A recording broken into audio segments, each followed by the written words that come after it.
Hey y'all, this is Victor Haskins, and in this video I want to talk to you about the 4 basic pillars of brass playing, and I want to give you a basic warm-up that you can use whether you're a beginner just starting out or whether you're a seasoned professional. I use the same warm-up, and so let's dive right in. Our acronym that we'll use to remember the 4 elements of trumpet playing or brass playing is TAFS. That stands for tone, articulation, fingers, and slurs, or flexibility. So, let's talk about the first one.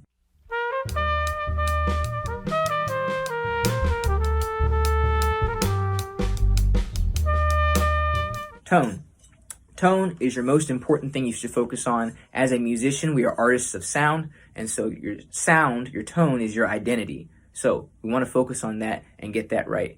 We're going to do an exercise called long tones, which is something you should do every day. I like to say long tones is like brushing your teeth for brass musicians. You don't brush your teeth on Monday and sometimes Wednesday and then maybe Saturday, right? You're going to rot your teeth out. And the same thing for playing a brass instrument. You got to make sure you brush your teeth every single day. And twice a day wouldn't hurt. But we're going to do long tones. So long tones means we're going to hold out a single pitch and we're going to focus on keeping the pitch steady, and we're going to keep the tone and we're going to make little adjustments as we're playing it so the tone sounds exactly like we want it to sound. Like you're going to sound different than I sound. You're going to want to sound different than I sound. So focus on what sound do I want to create, and you want to create that with your horn. And this is your time to work on shaping and sculpting that sound. We're going to keep the pitch steady, and we also may want to vary the dynamic, how loud or soft the note is, but we don't want the pitch to waver, okay? So here's how a long tone might be. But when I'm doing it, I'm going to start on a G in the staff, which is a good medium, low, comfortable pitch to start on.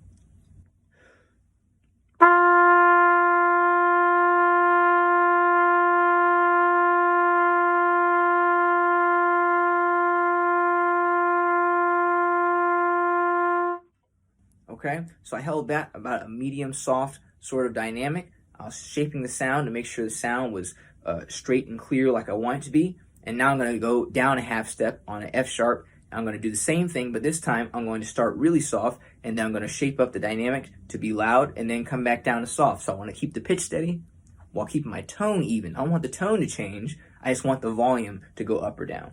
So here's what that sounds like.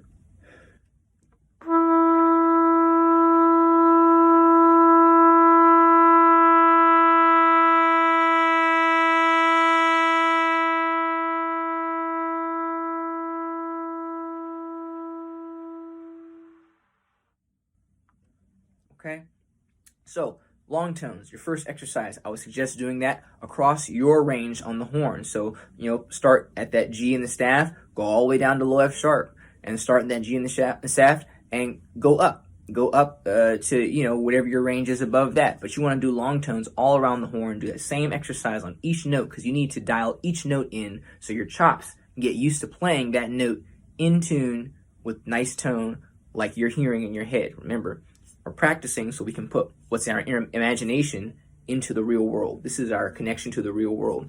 Our imagination is what we hear, and then we play and you practice to create a better connection between the horn and ourselves, and then what comes out on the other end is what everyone else gets to experience of our imagination. And the better your practice is, and the more you practice, the more closely what happens in your imagination will resemble what you put out into the real world. So remember that. So T, tone, is the first thing you're going to work on. Next thing you're going to work on is articulation, which is what your tongue is doing. So you have to coordinate your tongue with the air and your embouchure in order to articulate effectively on the instrument, okay? So we're going to do an exercise using a metronome. Metronome is your best friend. You should be using a metronome for 98 to 99% of your practice when you're practicing, because it's going to help you develop your internal pulse and your time, and that's an important thing because dealing with time helps you communicate with other musicians and to play music effectively, okay? So we're going to put our metronome on 60 beats per minute, and we're going to play these rhythms in succession. We're going to play a bar, if we're taking it in 4/4 time, we're going to play a bar of half notes, a bar of quarter notes, a bar of eighth notes, a bar of triplets, and then a whole note. So we'll do that on a G, and then we'll do the same thing on F sharp, F, E, and so on and so forth. Once again, do the same thing you did with long tones, do it across the range of your horn. I'm just going to do a couple. So here we go, starting with G, half notes.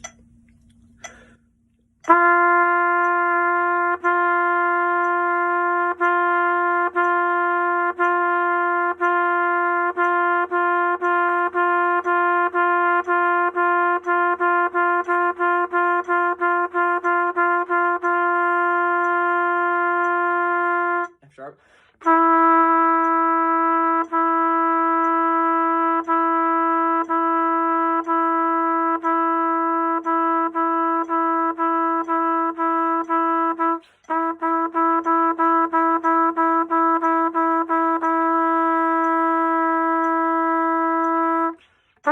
And so on and so forth, okay? So you're going to do that exercise, and that's going to help get your tongue situated with coordinating playing rhythms that you intend to play on the horn.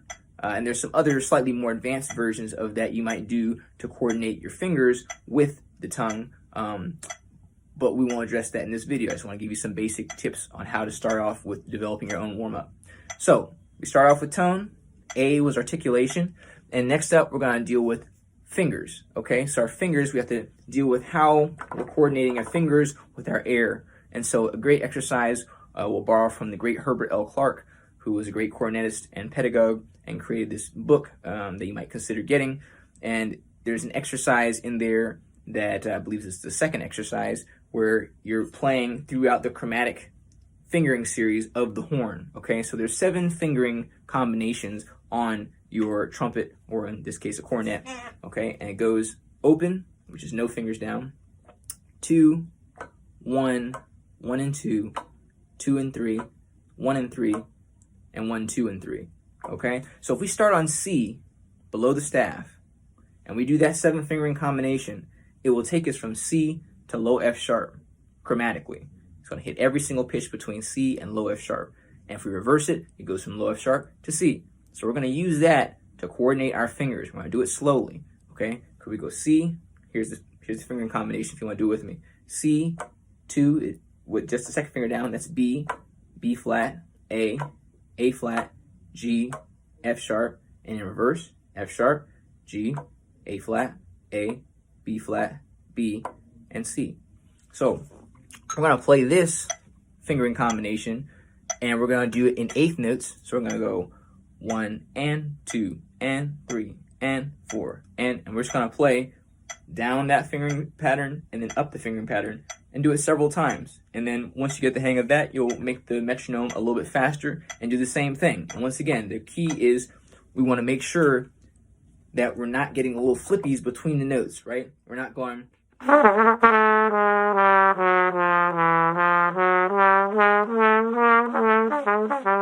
right? Those little like snags that I got on some of those, that's because I'm not directing the air properly. Remember, as we're playing our brass instrument, pushing down the buttons and blowing air does not give us correct notes. Correct notes come from hearing it, imagining the sound, and then doing the correct things mechanically with our embouchure, our fingers, our air. But none of it's going to work if you're not imagining the sound. So you need to hear the sound, imagine the sound before you play it. Here we go. I'm going to do this. This is at 60 beats per minute. I'm doing it in eighth notes. Here we go.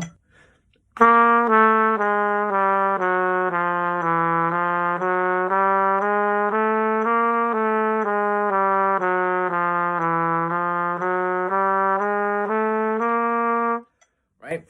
So I'm imagining that sound. I'm making a very smooth, even sound on each note. Just like on long tones, I want to make sure all my notes were very even and very clear with nice tone quality and the pitches were accurate. I want to do the same thing on this exercise where I'm holding the notes out only for a half a beat.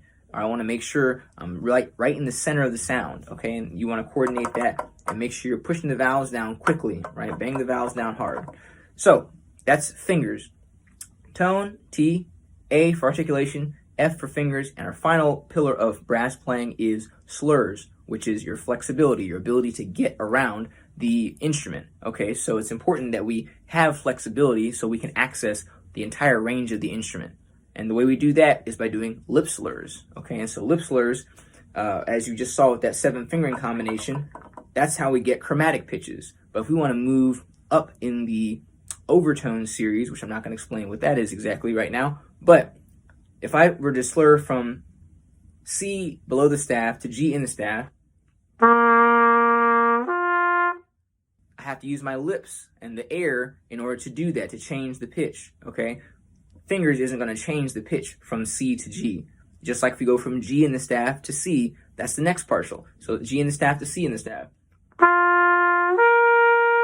And So actually I could go from C to G to C to G to C with no fingers, because that's the first 3 pitches in the overtone series.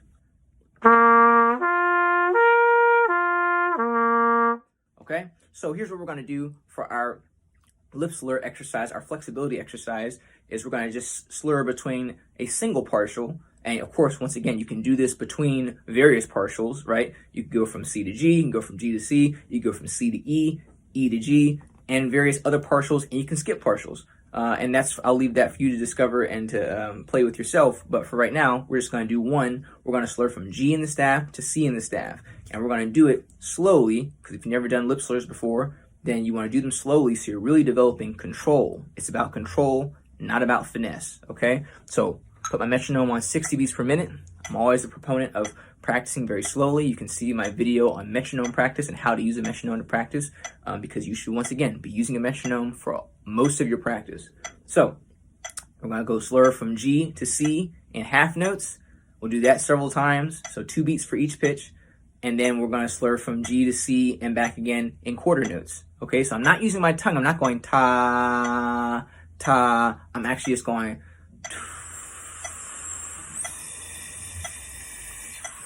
I'm varying the air speed. So you want to go from a lower pitch to a higher pitch, you're going ta-yi, right? That's what you're saying in your mouth. Your tongue is going ta-yi, right? Your tongue is raising up to speed the air up to go up to the higher pitch, and then go from a higher pitch to a lower pitch, ee-ah, okay? So let's just do some of that. I'll play in half notes, G to C, G to C, G to C, and then quarter notes, G, C, G, C, G, C, okay? Here we go.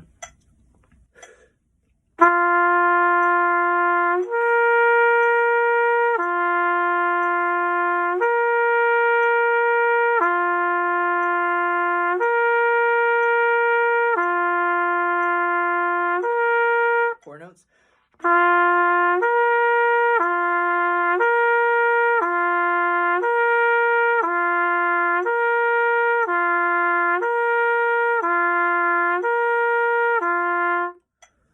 So notice as I'm doing that, and I'll probably do a whole nother lesson on slurs. I haven't done one of those yet, but while I'm doing that, there's no dirt between the notes. There's no sliding between the notes. I'm not going.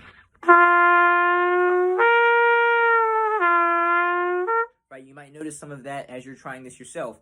That's not what the goal is. We want to make sure we're going from one pitch, snapping up to the next pitch, snapping back down to the next pitch. You're only moving right on the metronome click, right? That's why we're using the metronome, to keep ourselves honest with actually moving when we're intending to move, okay? So I'm going from this pitch to this pitch. It's immediate.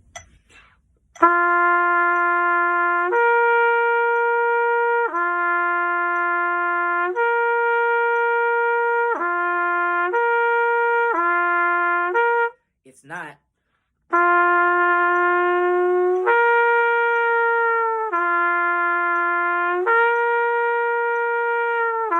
Right? If you notice any of what I just did right there in that little example where I said not to do, then you practice it. That's why we practice. We practice things that we can't do already so we can be able to do them.